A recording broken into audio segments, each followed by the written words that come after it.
Ассалаумағалейкум, тікелей эфирде қорытынды жаңалықтармен Ғани Өтепбайұлы. Бүгін Ақордада мемлекет басшысы Нұрсұлтан Назарбаев Венгрия премьер-министрі Виктор Орбанды қабылдады. Кездесу барысында тараптар екі елдің өзара ықпалдастығының кең ауқымдағы мәселелерін, сондай-ақ халықаралық деңгейдегі өзекті жайттарды талқылады. Елбасы Қазақстан мен Венгрия халықтарының байланысы тарихи тұрғыдан жақын, даму жолдары ұқсас екендігіне тоқталды. Венгрия для нас очень важный опорный пункт в Европе. У нас есть возможность обменяться мнениями подробно. Знаю, что вы с собой привели большое количество деловых людей для сотрудничества. Казахстан все сделает. Добро пожаловать, господин премьер-министр. Венгр халқының ықыласты сәлемін жеткізе отырып, елге шақырғаныңыз үшін ризашылығымды білдіргім келеді. Әлемдегі күрделі ахуал жағдайында біз бұдан әрі қарайғы ынтымақтастығымыздың келешегіне қатысты сіздің пікіріңізді білуге мүдделіміз. Қазақстанның Европалық одақта біздің ел сияқты сенімді досы бар екендігіне сенуге болады. Жүздесу кеңейтілген құрамда жалғасты. Мемлекет басшысы Венгрияның Еуроодақ елдері арасынан алғашқылардың бірі болып, Қазақстанмен стратегиялық серіктестік туралы келісімге қол қойғанын жоғары бағалайтынын жеткізді. Қос тараптың кездесуі алғашқы рет емес. Бүгінгі басқосу келелі істерге жол ашады деген сенім бар. Бұл саяси һәм сауда экономикалық ықпалдастық аясын кеңейтуге мүдделі екендігіміздің айғағы деп атап өтті елбасы. Виктор Орбанның айтуынша, Нұрсұлтан Назарбаевтың қолдауы нәтижесінде екі ел арасындағы саяси және мәдени байланыстар тиісті деңгейде қалыптасты. Будапештте Астана көшесі ашылған. Ендігі кезекте ынтымақтастықты одан әрі дамыта түсуге ынталы. Қазақстан Венгрия азаматтарына визасыз режим орнатады, ал Венгрия Қазақстан азаматтары үшін бұл тәртіпті жеңілдетеді. Бұдан бөлек Қазақстан мен Венгрия арасында тікелей әуе рейстерін іске қосу жоспарланып отыр. Бұл туралы бүгін Қазақстан-Мажарстан бизнес форумында Венгрия премьер-министрі Виктор Орбан мәлімдеді. Сондай-ақ Венгрия Қазақстан студенттері үшін стипендия санын 44-тен 200-ге дейін арттырмақ. Жиын барысында премьер-министр Кәрім Мәсімов Қазақстан мен Мажарстан арасындағы ынтымақтастық жоғары деңгейге көтерілгенін атап өтті. Сонымен қатар соңғы жылдары әлемдік қоғамдастықтың орталық Азияға қызығушылығы артып келе жатқанын жеткізді. Бүгінгі бизнес форум екі елдің бизнес қоғамдастығы арасындағы өзара мүдделестікті білдіреді, деді үкімет басшысы. Қазақстан-Венгрия бизнес форумының қорытындысы бойынша тараптар жеңіл өнеркәсіп, мұнай және газ, сауда және қаржы медициналық жабдықтар өндірісі, кадрларды дайындау және дамыту бойынша ынтымақтастық туралы бірқатар екіжақты құжатқа қол қойылды. Айта кетейік, форумға екі елдің 300-ден астам бизнес өкілдері қатысты. Қазақстан мен Венгрия халықаралық және аймақтық қауіпсіздікті қамтамасыз етуде ниеттес. Бас прокурор Асхат Дауылбаев бүгін Астанаға ресми сапармен келген Венгрияның бас прокуроры Петер Полт және әділет министрі Ласло Трачинимен кездесті. Жиында құқықтық саладағы ынтымақтастықтың басым бағыттары төңірегінде әңгіме өрбіді. Атап айтқанда терроризм мен экстремизм және есірткі тасымалына қарсы күресте өзара ақпарат алмасу жайы талқыланды. Кездесу соңында бас прокурорлар екіжақты ынтымақтастық туралы меморандумға қол қойды. Қазақстан Венгриямен арадағы қарым-қатынасты жоғары бағалайды. Сондықтан да біз екі жаққа да жол аша отырып, халықаралық және аймақтық қауіпсіздікті қамтамасыз етудегі жұмыстарды жалғастыра береміз. Біздің бұл ынтымақтастығымыз одан әрі жалғасын табатынына сенімдіміз. Қазақстан Біріккен ұлттар ұйымы аясындағы бітімгершілік шараларына қатысуы мүмкін. Мұндай заң жобасын бүгін мәжіліс депутаттары бірінші оқылымда мақұлдады. Құжат Қазақстанның қабылдаған халықаралық міндеттемелеріне сәйкес ұлттық контингенттің бейбітшілік пен қауіпсіздікті қолдау жөніндегі операцияларға қатысып, қоғамдық қатынастарды реттеуіне бағытталған. Заң жобасында еліміздегі бітімгершілік қызметтің қағидаттары мен мақсат міндеттерін айқындау мақсат етілген. Және президенттің, үкіметтің, қорғаныс министрлігі мен басқа мемлекеттік органдардың бітімгершілік қызметтік құзыреті белгіленбек.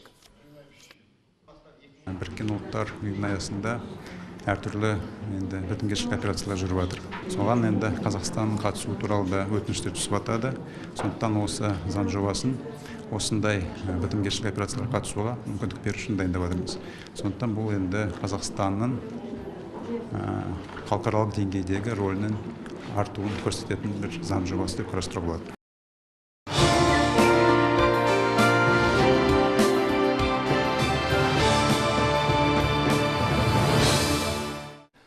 Президенттік сайлау күні әлемнің 65 елінде сайлау учаскелері жұмыс істейтін болады. Бұл туралы бүгін орталық сайлау комиссиясы төрағасының орынбасары Владимир Фос мәлімдеді.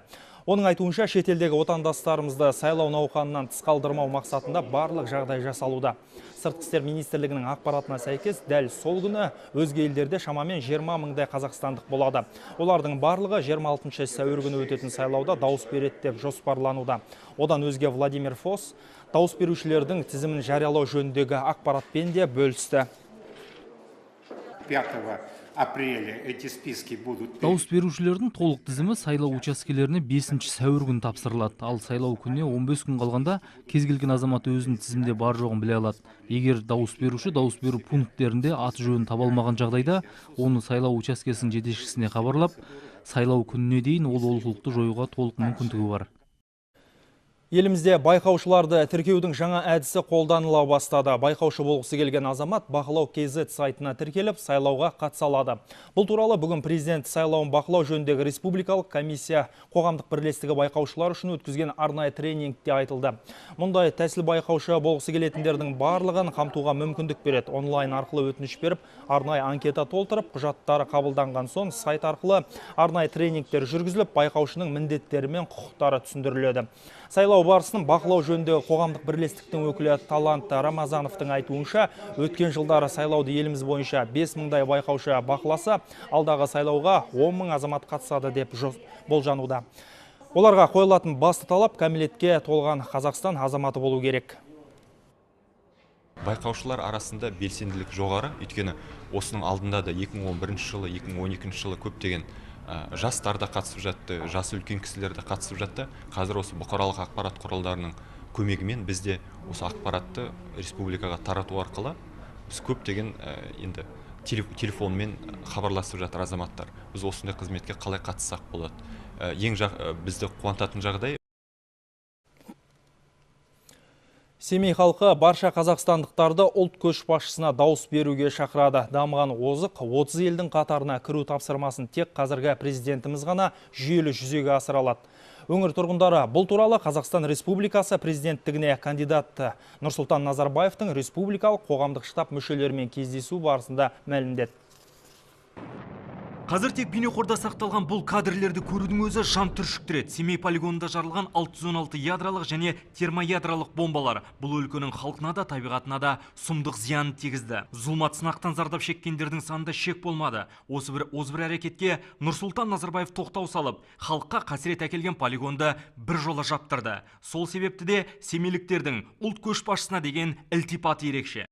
40 жыл жаңадай полигон жүріп жатқан кезде бір адам полигонның зияны деген бір адам сөз айтпады ғой. Сонда біз Нұрсұлтан Әбішұлы барлық жұмыстың бәрін тастап, бірінші жұмысты полигонды жабудан бастады. Семей халқы сол кісіге арнап барлық бір ауыздан дауыс беретініне менің сенімім үлкен. Нұрсұлтан Назарбаевтың республикалық қоғамдық штаб мүшелерінің кездесу еңбек ардагерлері. Өңірге белгілі де беделді азаматтар ақсақалдармен жүздесуден басталды. Бүкіл дүние Қазақстанымызды танып біле жатыр. Мен ойлаймын, оның барлығы жаңағы осы жеріміздің қасиеті, еліміздің ниеті, елбасының таңдаған жолы.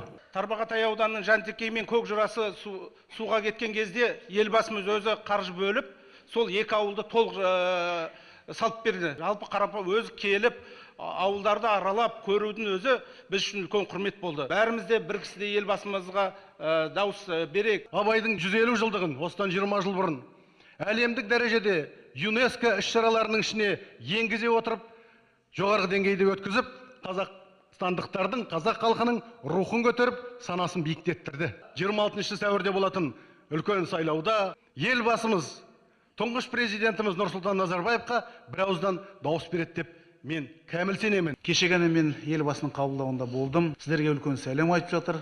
Нұрлы жол халыққа жолдаған жолдауында Семейдің жолын жасап берем деді ол кісі. Елбасы аэропортын жасап берем деді.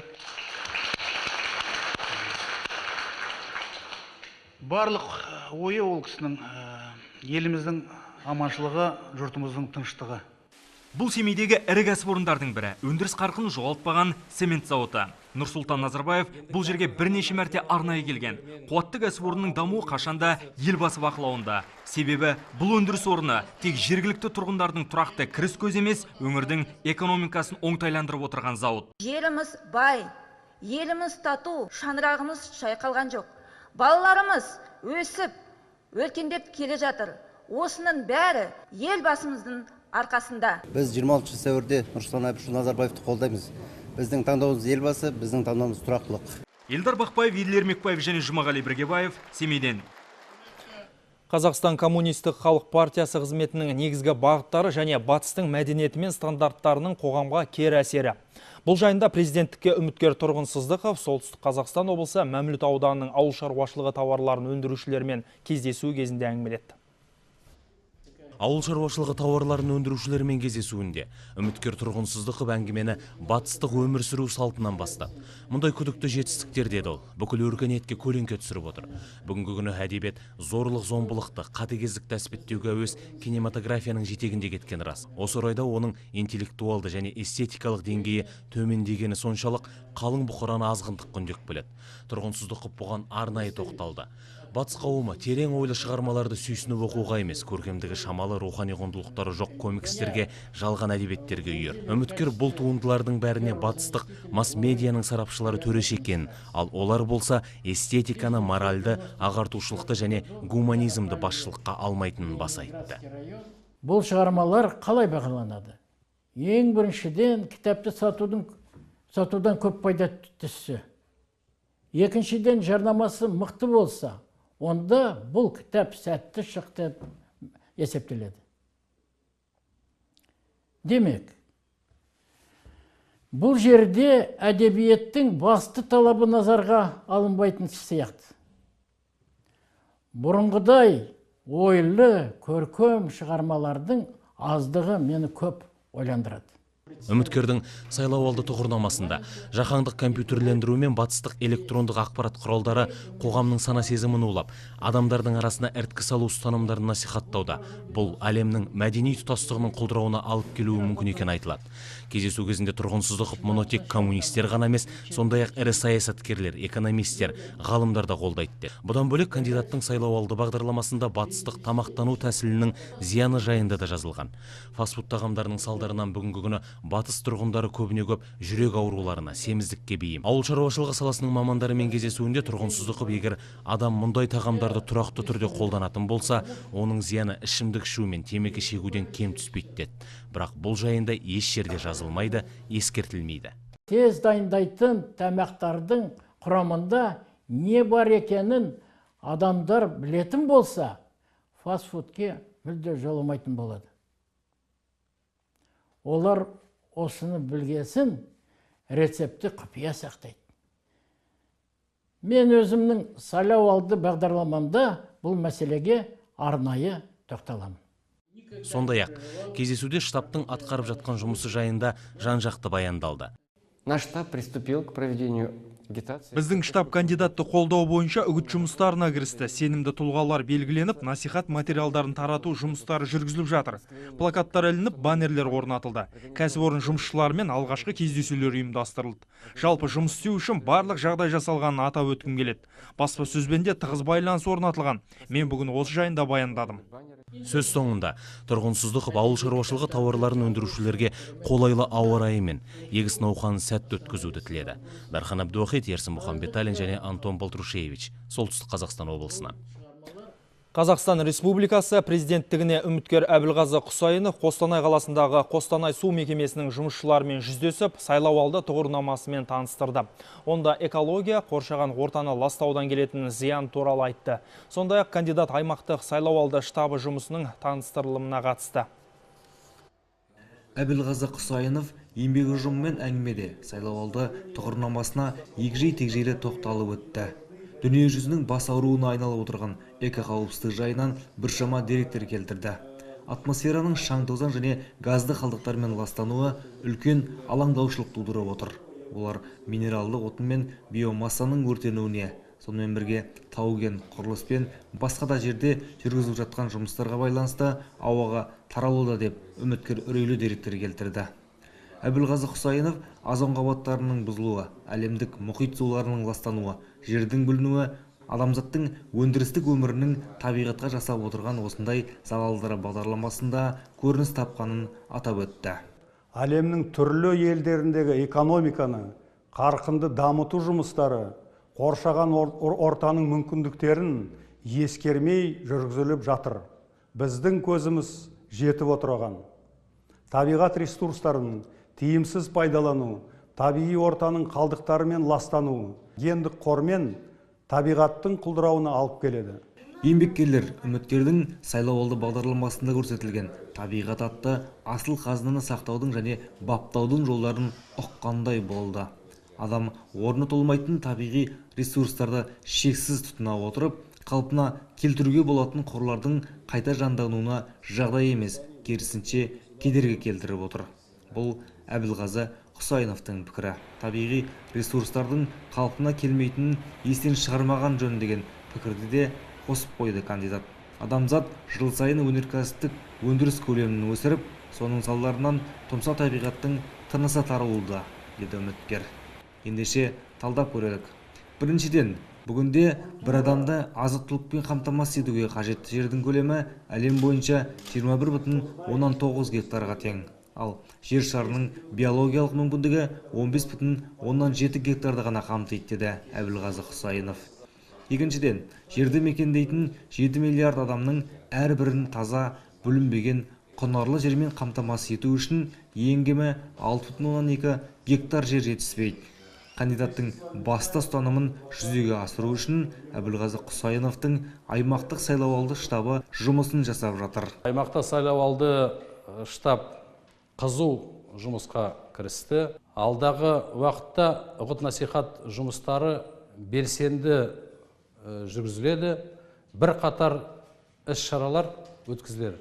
Өнеркәсіп ұжымдарымен кездесу өткізу жоспарланған.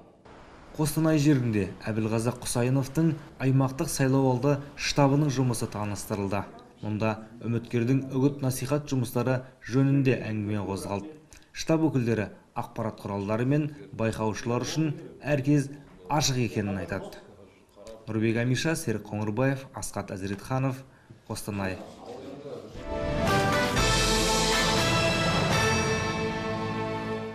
Қарағанды облысындағы бірнеше ауыл қызыл судың астында қалды. Ұлытау ауданындағы Жыланды елді мекенінде 43 үйді су шайып кеткен.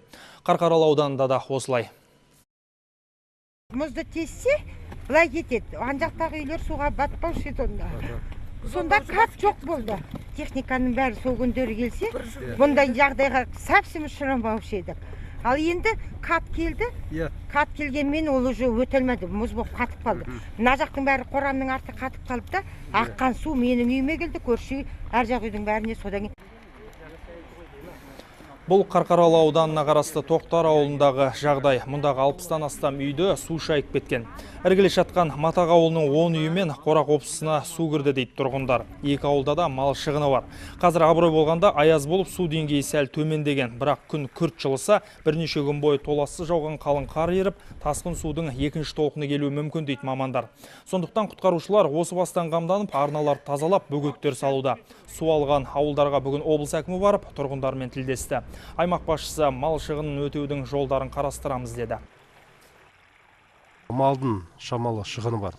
Оны біз есептеп, әр үйді аралап, сосын тиісті шара қолданып, шығындалған малдың санын орнына қою. Петропавл қаласындағы әмбебап дүкендерде сатылған тауық етінде сальмонелла табылды. Арнайы мониторинг барысында тағам өнімдерінің 46 сынамасы тексеріліп, 15-і кеден одағы техникалық регламенттерінің талаптарына сай келмеген. Құс өнімдерін қауіпсіздігін дәлелдейтін құжаттарсыз сатуға қойған ірі сауда орнына айыппұл салынды. Тауардың бұл түрі бізге көрші Ресейдің Омбы, Курск және Белгород облыстарынан импортталған. Құс өнімдерінің 9 сынамасы зертханалық тексеруден өткен болатын. Оның 3 сынамасынан адам өміріне қауіпті инфекциялық ауру әкелуге соқтыратын сальмонелла бөлінді. Бұл талапқа сай келмейтін қауіпті тауық өнімдері Ресейде өндірілген. Зертханалық тексерудің нәтижесі бойынша біздің мамандармен сауда орындарының басшыларына нұсқамалар берілді. Сол нұсқаманың талабы бойынша нәтижесінде 120 килограмм талапқа сай келмейтін тауық өнімі айналымнан түсірілді. Орал қаласында да осы тектес оқиға тіркелді. Ресейде өндірілген шұжықтың 4 түріне натрий нитратының 4 есе көп қосылғаны анықталды. Шұжықтың түсін жақсарту үшін пайдаланылатын химиялық элемент шамадан тыс болған. Ет, сүт және алкоголь өнімдерінің 43 түрі тексерілді. Соның 39-ы талапқа сай болмай шықты. Бұл өнім түрлері Оралдағы сауда орталықтарында сатылып келген, ал қалған дүкендердің иелеріне бұл шұжықтарды сатылымнан алып тастау қажеттігі ескертілді. Это сосиски АБВГДейка. Самарадағы АБВГДейка және русская черкизовская ет өңдеу комбинатының, сондай-ақ мускатный, чесночный сияқты фабрикалардың өнімі талапқа сай болмай шыққанын анықтадық. Сауда орындарын тексерген кезімізде сөрелерінде аталған комбинаттардың өнімі болмай шықты. Олар сатып жіберді, немесе сол шұжықтарды фирмаларға қайтадан өткізіп жіберген болу керек. Жаһан жаңалықтары. Брюссельде Еуроодақтың жүздеген шаруасы ірі сүт корпорацияларының туын желбіретіп шықты. Кәрі құрлықтың мыңдаған кәсіпкері бүгіннен бастап сүт өндіруге берілетін жеңілдіктерден айырылады. Осылайша еуропалық ұсақ шаруа қожалықтары өзара қатаң бәсекеге түскелі тұр. Бүкіл Еуроодақ шаруалары Еуропарламент ғимаратының алдына жиналды. Еурокомиссия өкілдері сүт өндірісіне арналған жеңілдіктерді алып тастау, нарықтағы бәсекеге қабілеттілікті арттырады десе, шаруалардың өздері бұл құрдымға тікелей апаратын жол деп зар қағуда. Себебі инвесторлар қаржыларын ірі корпорацияларға салып, шағын және орта бизнес бір жола тасада қалмақ.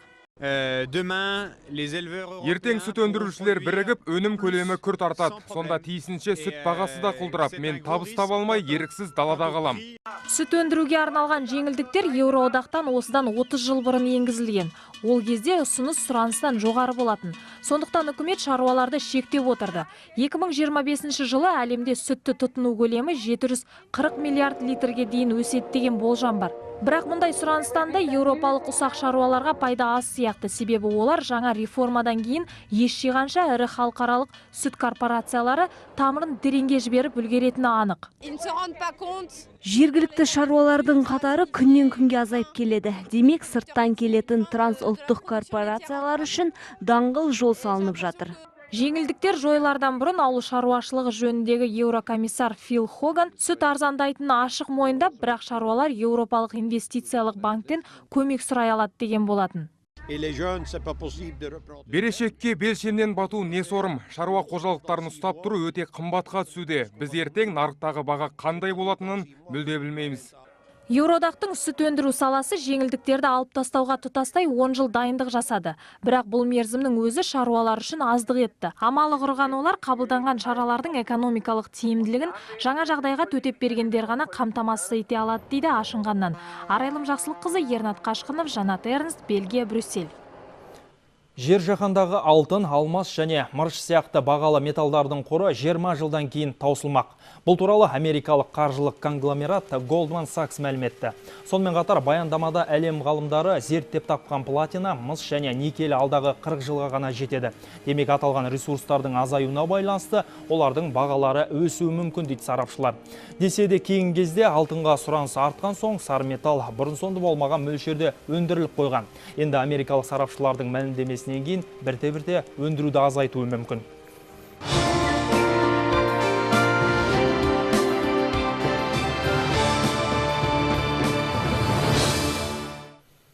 Әлемдегі атом электр станцияларына арналған сапалы отынды Өскемендегі Үлбі металлургиялық зауыты өндіреді. Ірі өндіріс орны бүгінде Қазатом өнеркәсіп ұлттық атом компаниясының құрамына еніп бірлесе қызмет етуде. Зауыттың ел экономикасының дамуына септесуімен қоса, Қазақстанда жасалған деген брендпен өнімді әлем нарығына молынан экспорттап келеді. Зауыттың қазіргі қарқын туралы әріптесім Зәуре Елдартқызы тарқатады. Біржан Намазбаевтың зауытта еңбек етіп жүргені 15 жылдан асты, ал соңғы 5 жылда тантал өнімдерін әзірлейтін цехта еңбек етіп келеді. Ол нарықта ерекше сұранысқа ие өнім, яғни сыйымдылығы жоғары конденсаторлы ұнтақтар мен сымдарды тасымалдайтын кешендегі қызмет өзіне жүктелген ерекше міндет екенін біледі. Сондықтан айрықша жауапкершілікпен қарайды. На данном дәл осы цехта тантал ұнтақтарын шаю жұмыстарымен айлансамыз. Оларды тазалаудың өз әдісімен оған қосатын арнайы қоспалары бар. Қазіргі сәтте ұнтақтың 2 топтамасын дайындап үлгердім.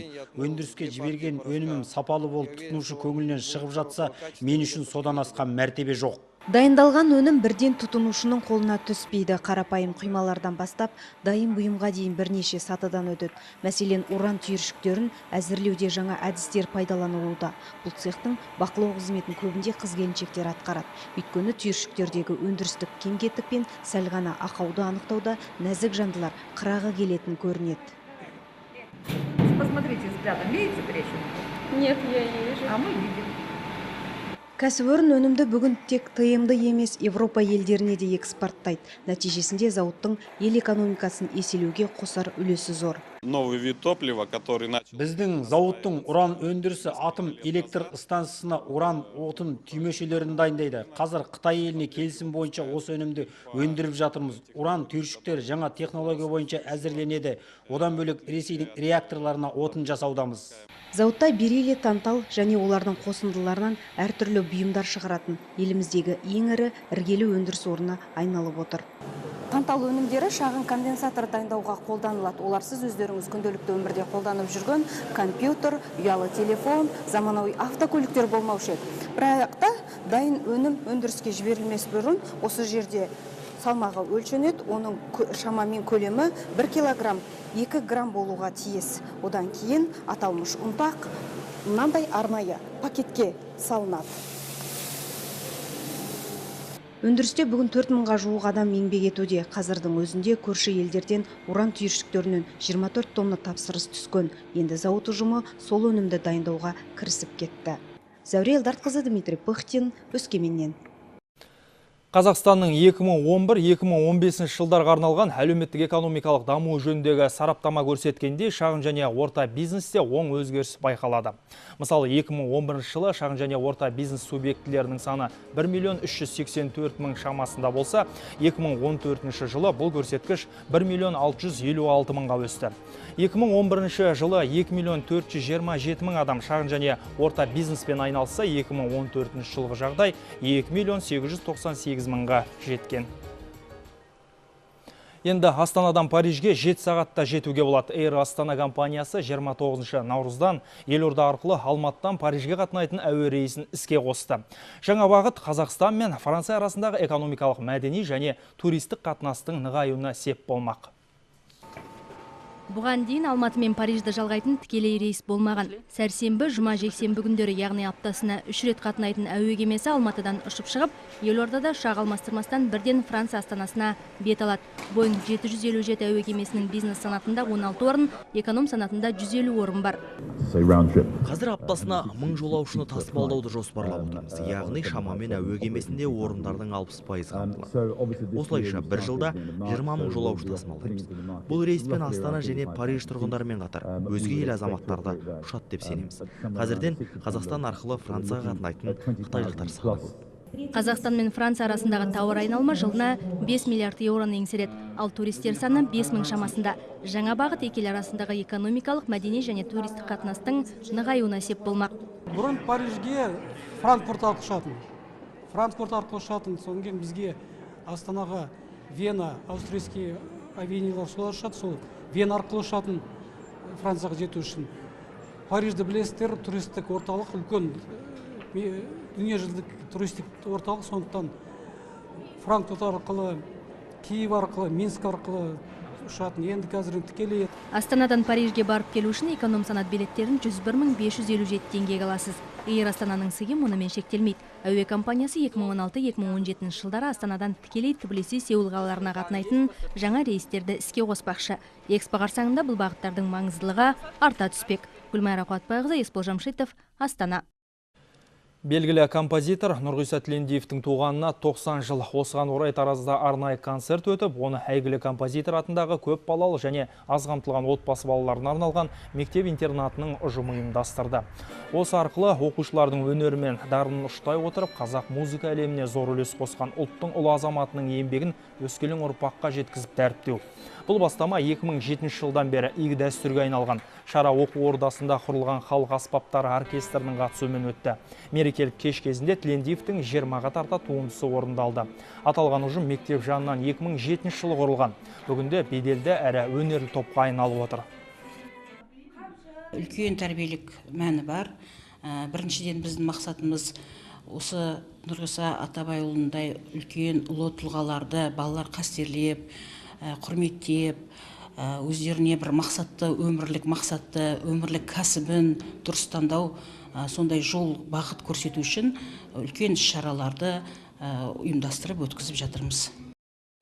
Қазақ өнерінің көгінде күй болып, төгіліп, ән болып шалқыған Нұрғиса Тілендиевте тау тұлғаның мерейтойына орай хабар арнасы «Құстар қайтып барады» деректі фильмін әзірледі. Өнер иесінің өмірі мен шығармашылығындағы тың мәліметтерге толы фильмді дәл қазір жаңалықтардан соң көре аласыздар. Жаңалықтарымызды хабардың сайтынан да көре аласыздар. Еліміздің басты арнасынан алыстамаңыздар ағайын.